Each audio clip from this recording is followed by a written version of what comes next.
Bonjour, bienvenue à tous. Notre rendez-vous du jeudi, comme toujours, on la remet maintenant avec vous. On parle d'actualité sur la Rive-Sud. Comme toujours aussi, ça ne manque pas que ça vienne de tous les paliers gouvernementaux. Et à cet effet, aujourd'hui, nos invités, Jean-François Roux, il est président-directeur général de Vélo Québec. On sait que la saison de vélo débute avec, là aussi, bien des nouveaux enjeux. On va le voir avec M. Roux, d'ailleurs, parce qu'il y a une multiplication d'utilisateurs sur nos pistes cyclables. Ça crée parfois des problèmes. Également, bienvenue Olivier Ntumba, c'est le nouveau député qui a été élu dans la circonscription de Mont-Saint-Bruno. L'Acadie, il va être avec nous un petit peu plus tard. Également, Suzanne Rasmussen, elle est conseillère municipale à Greenfield Park, dans la grande ville de Longueuil, mais vous allez voir qu'il se passe beaucoup de choses de ce côté-là.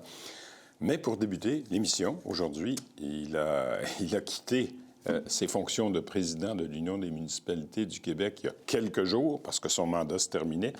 Il est maire de Varennes et il va aussi être en élection au mois de novembre prochain. C'est Martin Nafous qui est avec nous. Bonjour, Martin Nafous. Salut, M. Laramé. Toujours un plaisir de vous recevoir. Plaisir partagé. Je le disais, vous avez terminé en fin de semaine dernière votre mandat comme président de l'Union des municipalités. 2 ans à la tête de l'Union des municipalités comme président. Ça a été un gros mandat.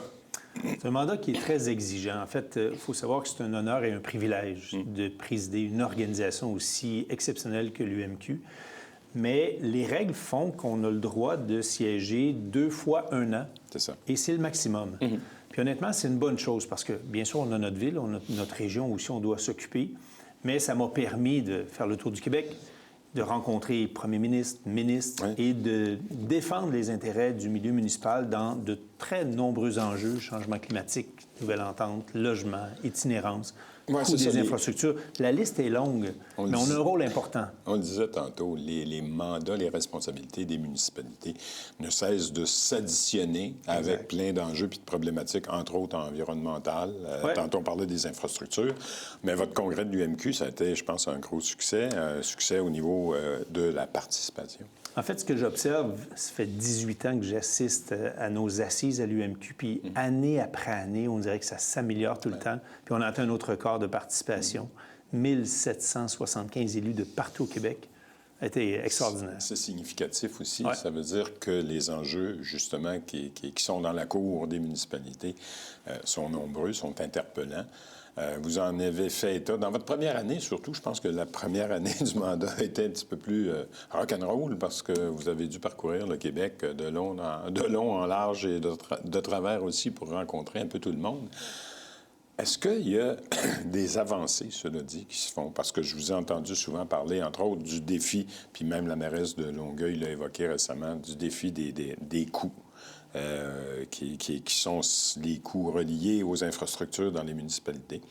Des enjeux également environnementaux. Est-ce qu'il y a des avancées? Parce que l'Union des municipalités fait quand même des représentations au niveau des paliers gouvernementaux. Oui. En fait, je pourrais le résumer rapidement en disant qu'on a fait des avancées partout.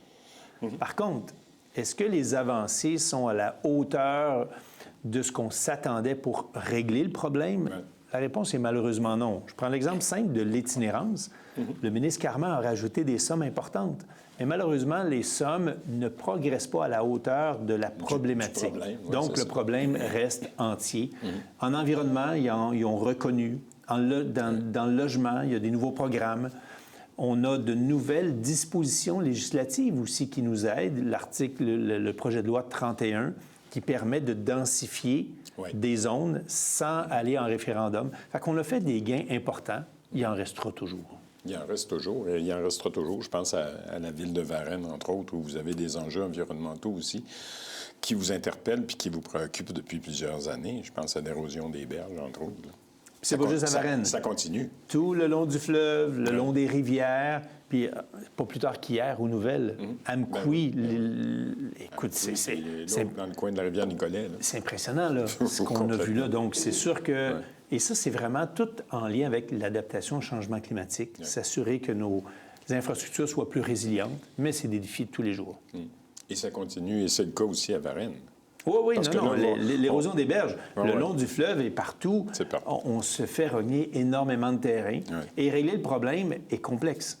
On nous demande énormément d'études pour être capable de faire des travaux qui coûtent une fortune, C'est ça, qui prennent beaucoup de temps. Donc, c'est pas simple. C'est la fortune qui suit, justement, parce que un autre enjeu, et vous interpellez les paliers gouvernementaux pour avoir, encore une fois, un peu plus d'argent, de programmes d'argent, parce que les problèmes sont nombreux.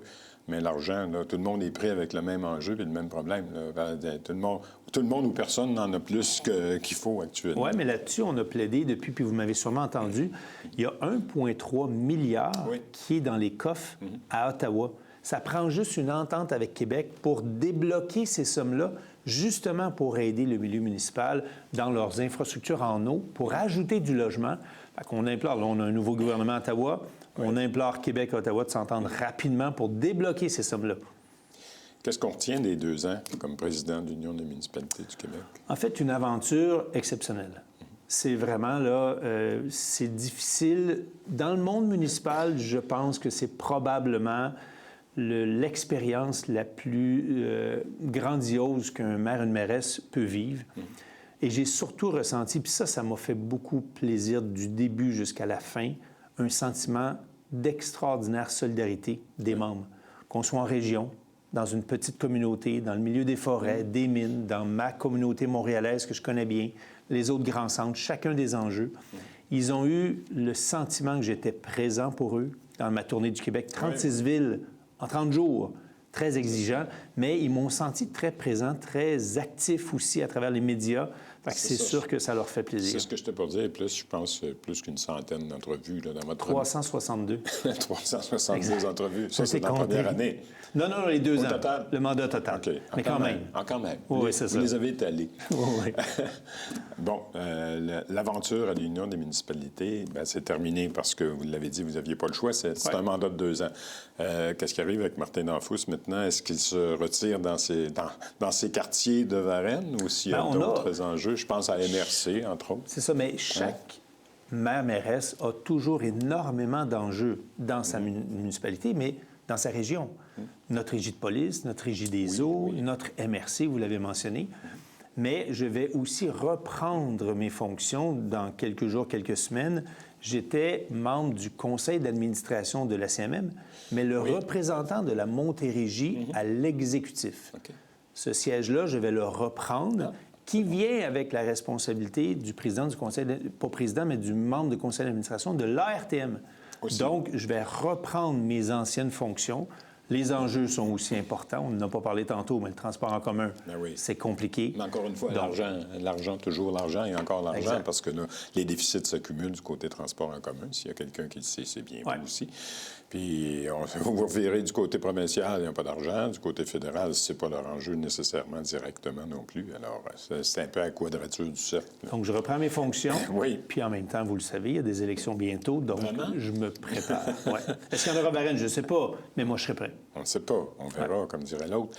Mais je reviens à la CMM cette semaine.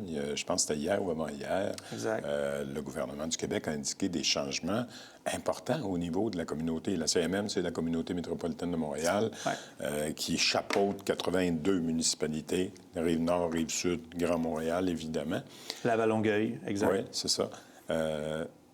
Les changements qui vont être apportés au niveau de la gouvernance, parce que j'entendais que Montréal va avoir moins de poids dans la structure et l'organisation de la CMM au niveau de la représentativité, je présume. Bon, on et a plus compris... un peu pour les banlieues.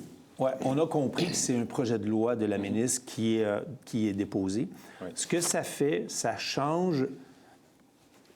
à la limite, c'est ça, à la limite, la majorité qu'avait Montréal en nombre de sièges, et là, ils deviennent plus majoritaires pour une répartition plus grande à l'intérieur des 2 couronnes.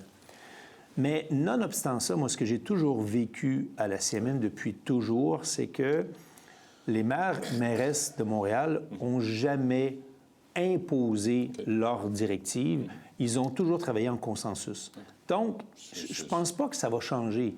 On verra dans l'avenir, mais honnêtement, c'est une nouvelle répartition qui explique davantage l'explosion aussi des couronnes en population. La meilleure On le voit, représentativité des couronnes. Une représentativité probablement plus réelle, mais la différence n'est pas grande. Elle n'est pas grande. Revenons à Varennes, puisque, oui, vous l'avez dit, il y a des élections au mois de novembre prochain. Exact. Ce sera votre cinquième mandat. Exact. Je suis dans ma 16e année déjà comme maire. C'est ce que j'étais pour dire. Vous vous orientez vers 20 ans à la mairie de Longueuil si vous remportez... De Varennes. De pas de Varennes, Longueuil, que dis-je. exact. Oui, de Longueuil surtout. Oui. Il y a toujours des projets à Varennes, il y a toujours des projets de développement. Je suis passé l'autre jour, on voit la transformation du centre-ville aussi qui s'opère. Exact. C'est un long processus, mais il est enclenché puis ça va continuer jusqu'à la fin. Mais il y a de gros projets d'entreprise. Je pense, demain matin, je suis chez Hitachi pour vraiment une pelletée de terre de projets majeurs. Mais il y en a toujours. Il y a beaucoup d'actions à Varennes, puis il va continuer à en avoir. On a à peu près encore 6 millions de pieds carrés vierges, développables. Donc, on peut imaginer que c'est beaucoup de terrain. Du côté, dans le fond, de l'extrémité de Varennes, côté est, principalement vers Pétromont. Oui, anciennement Pétromont. C'est ça. Mais il en reste encore le long de Lionel Boulet. Donc, tout ça pour dire qu'il y aura encore beaucoup d'actions dans les prochaines années. Il y a quelques entreprises, cela dit, là, on l'a vu dans les nouvelles, dans les manchettes récemment, là, qui ont un petit peu de misère. Je pense à Enerkem, entre autres, là, qui est une entreprise importante du côté de Varennes. Oui. C'est bien que c'est pas la municipalité qui en est tributaire, là. Non, mais, pas du tout. C'est sûr que ça a été une mauvaise nouvelle. Ouais. On est confiant qu'il y ait un règlement ou un rachat de l'entreprise par on ne sait pas qui, mais il faut comprendre qu'ils ont déjà investi sur le site 1 milliard de dollars. C'est ça. Donc, il y a déjà beaucoup de bâtiments. L'ensemble des équipements pour faire fonctionner l'usine sont déposés sur le site qui viennent d'Europe, qui viennent des États-Unis. Donc, d'après moi, il y aura un règlement. Mais je ne peux pas vous en dire plus parce que vous l'avez mentionné, Varennes n'est pas impliqué. C'est pas votre juridiction, c'est le cas de le dire. Là, c'est une entreprise privée. Donc, il y aura peut-être un repreneur pour les installations. C'est les échos qu'on en a. Et les élections de 2025, je comprends que vous vous y préparez. Ouais. Vous aviez une équipe. Vous avez encore une équipe et vous avez toujours une équipe parce que tout le monde va être de retour sur les poteaux avec des affiches. En fait, il faut comprendre qu'à Varennes, ça a toujours été... On a toujours favorisé des partis politiques. Il y a des régions, il y a des municipalités qui n'aiment pas, sont allergiques aux partis, puis je respecte ça. Ils vont préférer des candidats indépendants. Mais chez nous, ça a toujours été organisé comme ça depuis très longtemps. Donc, soyez sans crainte, je serai prêt. J'aurai une équipe extraordinaire, comme à chaque fois. Puis on sent que la confiance de la population est présente. On a un dernier sondage qui vient de sortir de chez Léger. Puis honnêtement, les données sont impressionnantes. C'est ça, un taux de satisfaction qui est élevé du côté de nos citoyens. Très élevé, hors du commun. Des projets pour le prochain mandat? Mais il y en aura si toujours. Vous êtes élu. Non, mais c'est sûr qu'il y en aura. Puis dans notre plateforme électorale, il y en aura. Mais là, demandez-moi pas de vous donner des scoops aujourd'hui. On est quand même, on est loin. on est juste en mai. Mais les Varennois seront privilégiés, soyez sans crainte. Martin Danfous, merci encore. Puis bonne campagne pour celle qui s'en vient, parce que ça s'en vient vite, je le dis souvent à cette émission. Là, c'est dans 5 mois, les élections. Toujours un plaisir, M. Laramie. À bientôt. Réciproque. Merci. On s'en va à la pause. Au retour, c'est Suzanne Rasmussen, la conseillère de Greenfield Park, qui est avec nous. À tout de suite.